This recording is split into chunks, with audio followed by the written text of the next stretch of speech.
Gaur 21, mende berriak dakarkigun etorkizuna irudikatzeko lurraldea. Gaur 21, Eusko Ikaskuntzak eta Euskadi Irratiak elkarlanean ekoiztutako saioa. Kaixo, ongi etorri, kultura eta gizarte gai eskainitako tarte honetan bi proposamen egingo dizkizugu. Bata gaztei zuzendutakoa eta bestea zaharrenekin lotutakoa, biak ala biak etorkizuna ardura dutela. Gaur 21, irudikatu dezagun etorkizuna. 21. mendeko Euskal Herria eta lortu beharreko ibilbide posibleak irudikatzeko lanean murgilduta dago Eusko Ikaskuntza. Helburua da 21. mende erdialdeko euskal gizartearen etorkizunaz, elkarrekin eta era antolatu baten bidez hausnarketa egitea. Horretarako, hiritarren partaidetza foroetan oinarriturik gaur eta biharko ekintza proposamenak garatzen ari dira. Lau eremu tematiko nagusi ari dira euskal gizartearen etorkizuna irudikatzeko lanean. Etorkizuna denon artean eraiki ahal izateko, eta hoi dira egiturak eta soziopolitikoa, errealitate soziokulturala, euskararen etorkizuna eta eredu sozioekonomikoak. Hain justu, azken horren barruan kokatzen da, eredu berriei buruzko gogoeta, eta horren baitan sartzeari dagokiona.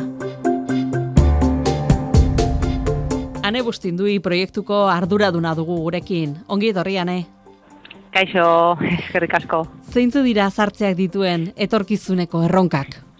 Begira, siginaretik lanian proiektuetan, lehenengo eta beti zabaltzen den gehiena, mendik 10 urte, 15 urte begira, gizarteko kopuru handia, 130 baino gehiago, 75 urte baino gehiago izango dituela.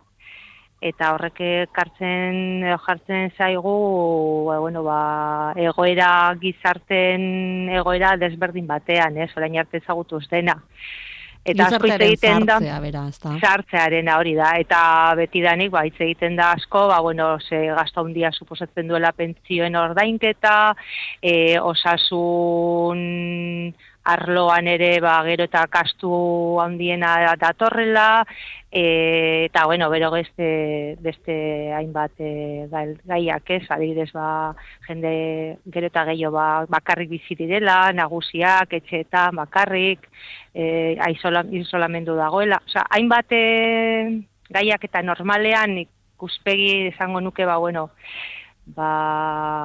ez baikorraren aldetik, ez, hor mamu badatorrela, eta, Eusko Ikaskuntzatik ari gea lantzen, nolabait beste kutsu ematen batez ere, gizarteen artekoen aldaketa badala, eta denen artean, beste modu batean antolatu beharko dugu, dauzkagun baliabideak, edo daukagun, ez dakit, orain arte funtzionatzeko ereduak, ez, eta modu nolabait baikorragoan nahi dugu lantzea, jakinda, hori ja errealitate bat dela, ez? Norberak bilatu beharko dituela konponbideak, adibidez, lagunekin bizitzera joan, edo horrelakoak? Begira, idei handi, indartsu bat edo hitz egiten ari da, korresponsalitatea, ez? Gure bizitza aldatzen ari da, gero eta gehiago bizi gea, nahi dugu osasun honeakin bizi, bakoitzak ere bere buruarekin egin beharko du zainketa hori, ez?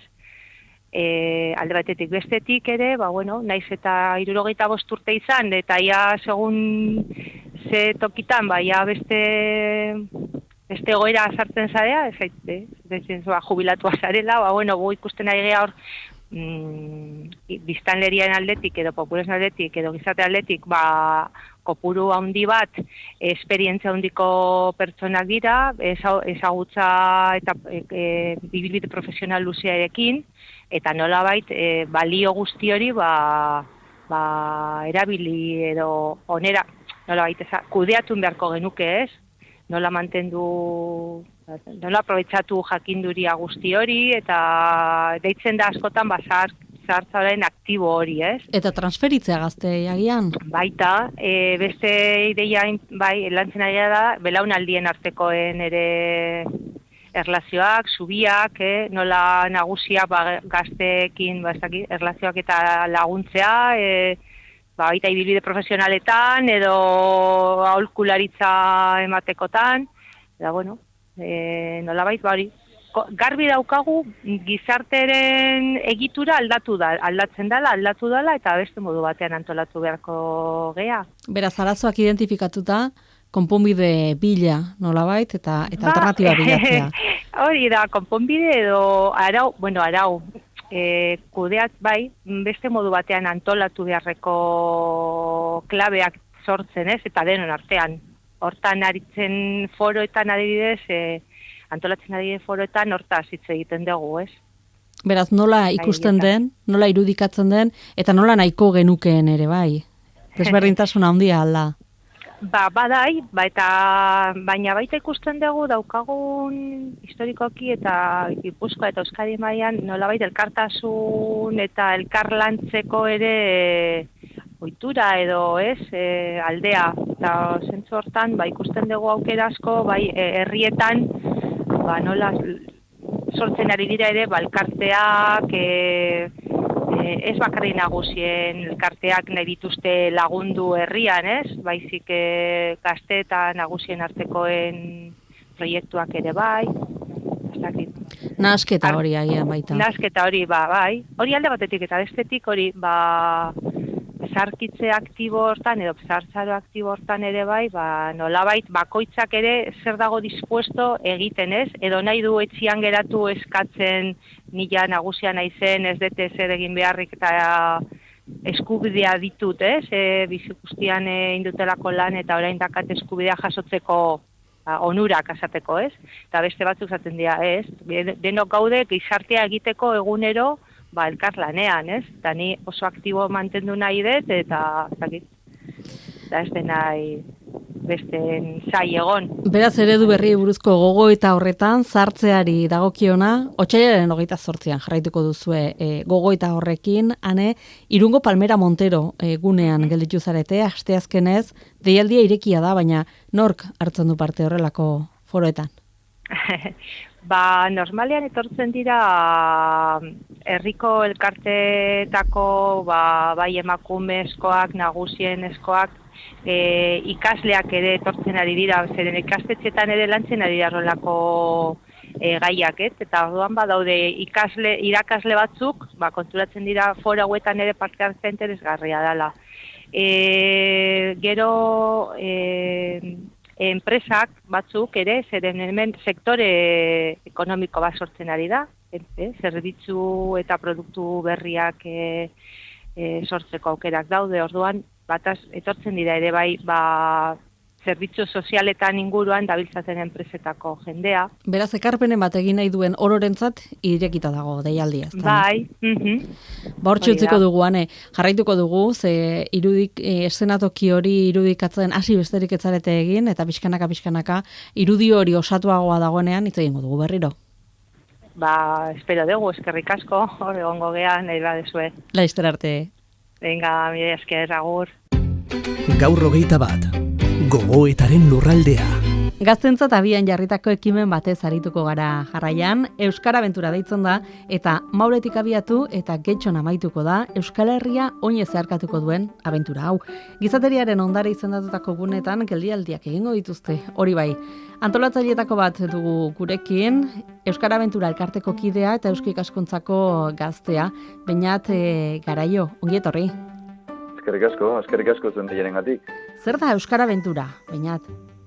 Ez dakit entzuleak gogoratuko duen, zer zen errutak etzalderakoa, duela gutxi utzi zioten antolatzeari, baina zen bati bat Hego Amerikatik egiten zen espedizio bat, abentura moduko bat, gazte asko elkarrekin jarriz, eta pixka bat kultura eta balio batzuk sustatzeko abentura bat, ez? Eta guk antzeko zerbait egin nahiko genuke, baina kasu honetan helburua litzateke Euskal Herriaren ezagutza, Euskal Kulturaren ezagutza, eta bati bat Euskararen erabilera bultzatzea, ez? Abentura moduko baten baitan, eta espedizio kutsu honekin. Aurten lehen aldiz jarriko duzue martxan, nola jaio zen, nola sortu zen ekimen hau?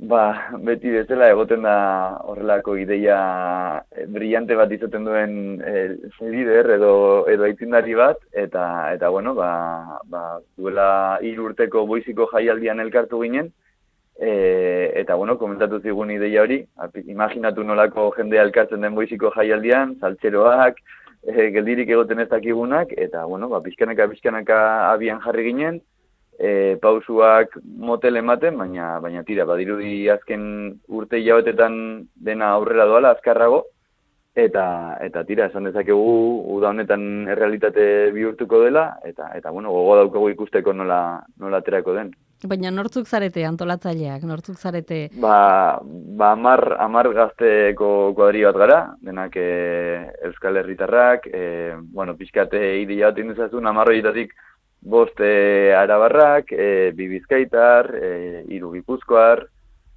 napar bat, iparraldeko bat ere badago, Euskal Herriko ordezkaritza zabala? Hori da, bai.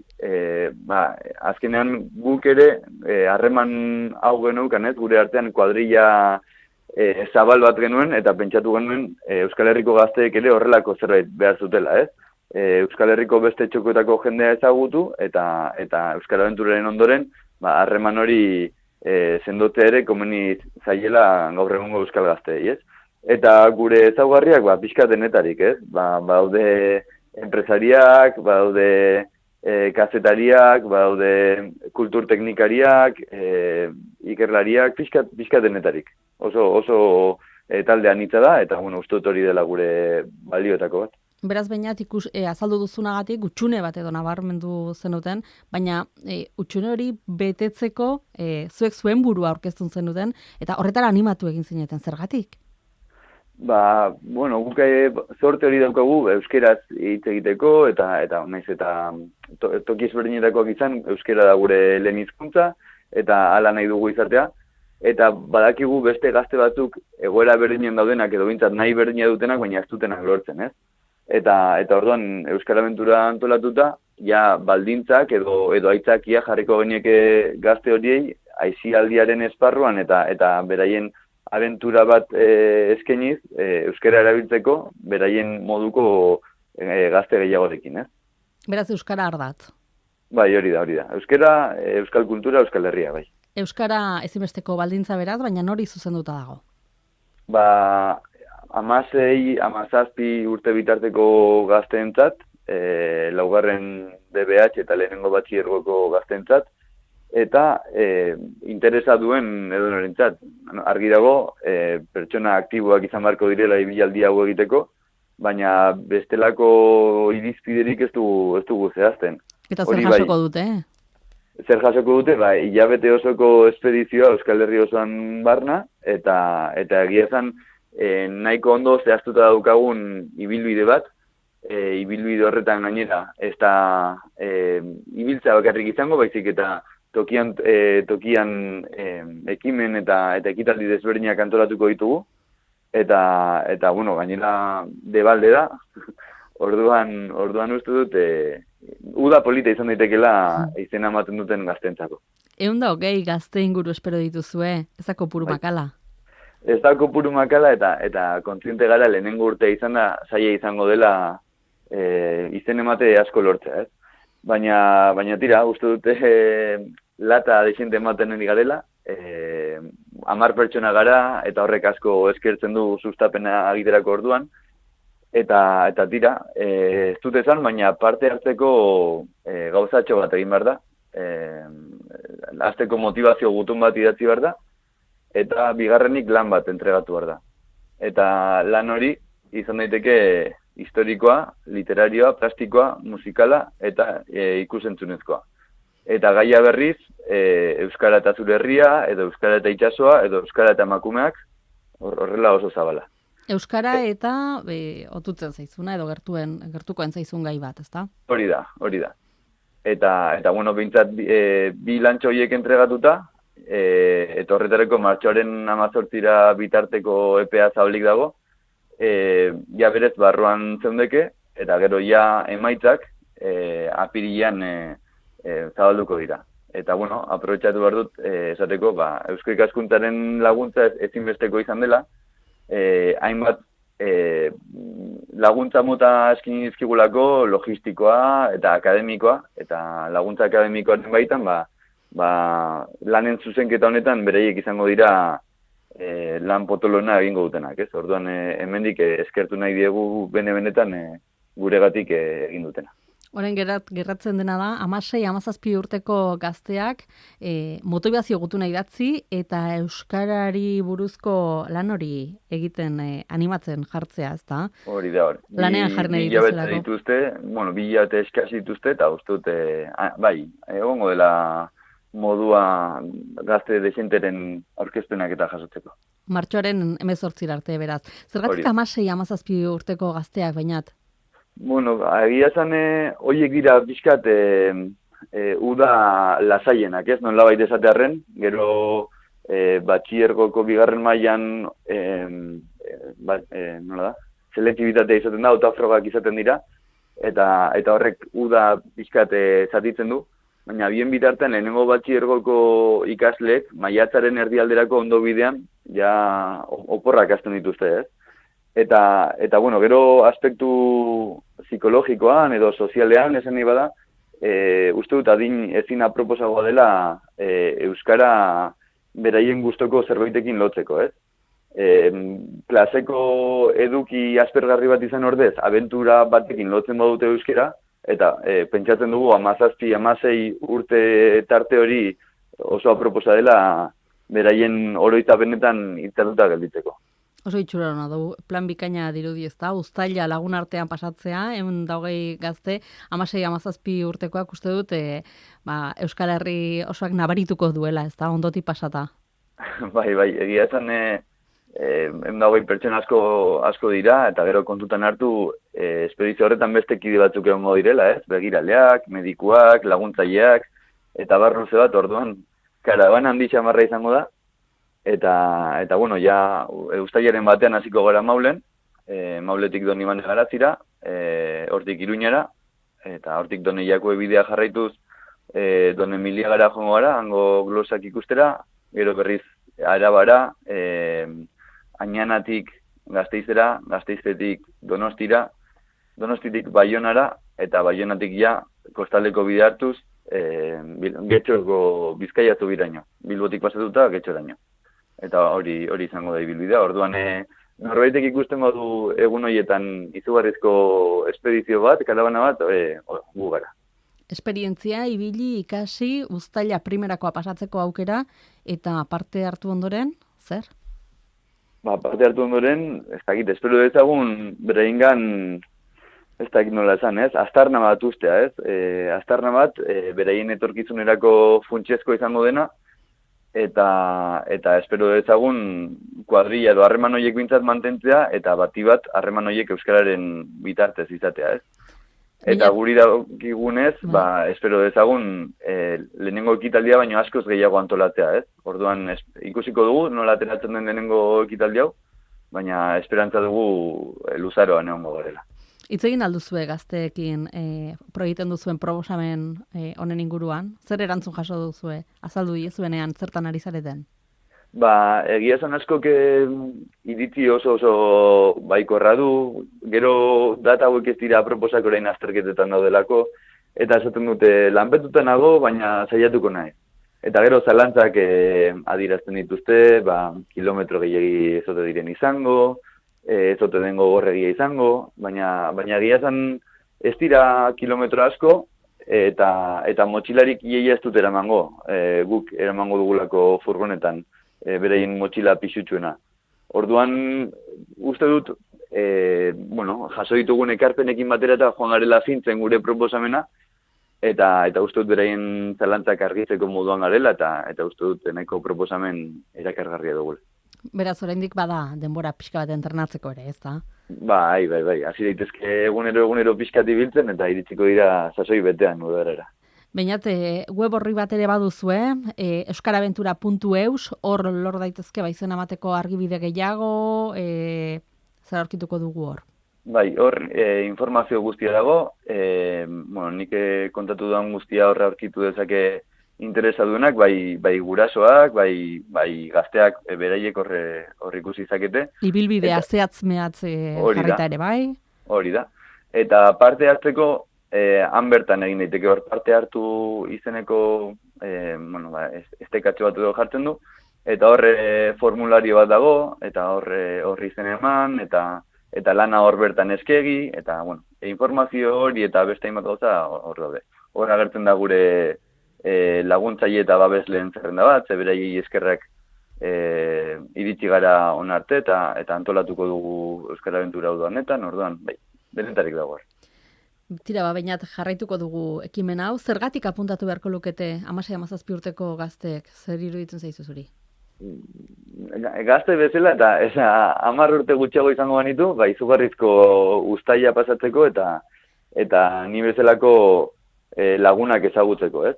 Eta gainera urrutira joan gabe, eta bueno, bintzat gurasoentzako gasturik gabe, ez? Nolabait esatearren. Eta bueno, gero kontzientzia pixkat badute, gure hizkuntzan hitz egiteko, gure hizkuntzaren erabilera bultzatzeko, eta guk geuk esperientzia positiboak izateko gure hizkuntzarekin eta gure herrian. Hortxe gelditzen da, gonbitea. Beñat, mila esker gurekin izateagatik. Eskerrik asko zuei, benetan. Zorte hon. Eskerrik asko. Euskadi Irratian, gaur 21. Agurtu baino lehen beste hitzordu baten berri eman nahi dizuegu. Izan ere, euskararen etorkizuna eraikitzeko eman beharreko urratsez arituko dira, otsailaren 23an Gasteizen. Prozesu honetan, ezer esatekorik baduzu, Euski Ikaskuntzaren web orrian izena eman eta parte hartu dezakezu. Gu 15 egun barru bueltatuko gara, gai gehiagorekin. Ordura arte, ondo izan!